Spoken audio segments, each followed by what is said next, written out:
Julio is being sought after by teams. He's got a huge number, 15 million, 11 million, 11 million. He's got a big $36 million cap hit coming up in the next 3 years, but teams want him. And so the Falcons, they haven't said they're not going to move him, but they have said lots of offers are coming in for Julio Jones.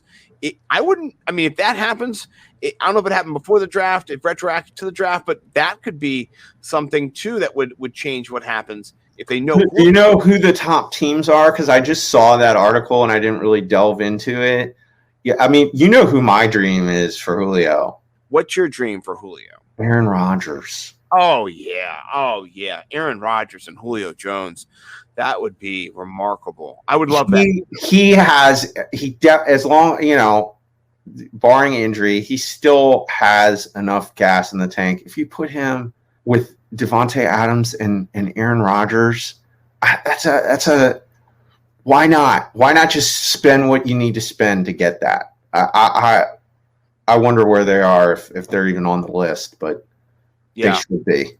Yeah, they didn't disclose who the teams were. They just said that there's a number of teams and that they keep asking, So.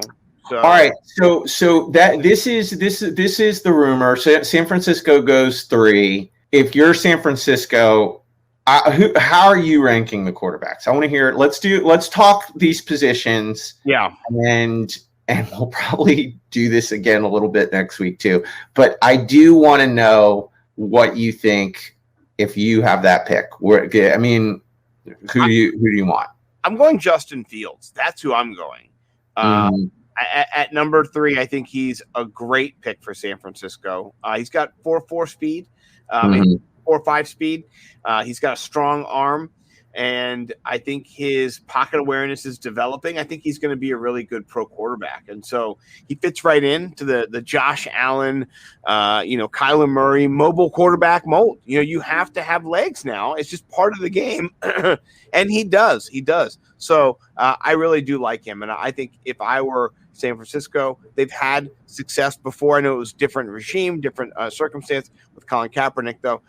I would go Fields. That would be now what? So you've seen the rumors.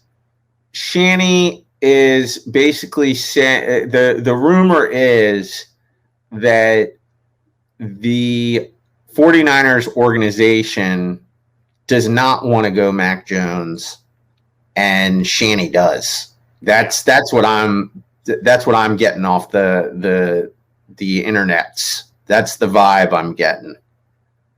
Yeah, it comes down to team versus coach. So basically, John Lynch, right? Versus, and so you don't want a house divided, but maybe this is where there's a fork in the road, and if this is successful, then Shanny was good and John was not, and if I don't know how this is going to go. I think it's very interesting. It's where the draft hinges. Honestly, the whole draft in the first couple picks hinges on that big trade San Francisco made to get up there. I gotta say, I think right now I have to spend some more time thinking about it, but I think I'm kind of a Mac Jones guy. I actually think he's gonna stay. I think I'm starting to think he might be the second best QB prospect in that draft class. I just think his ceiling is he's to me he looks like somebody that is going to pick up the NFL brand of football the fastest out of everybody else. That's what I see so far. The most pro-ready of players. I think so, man. I just think he's just going to just keep jumping. Like he doesn't have those sexy things that you want right now in the NFL. But in terms of just a classical quarterback, delivering the ball and making good decisions and understanding, how to, read defenses. To me, I think he's the one that will be number 2.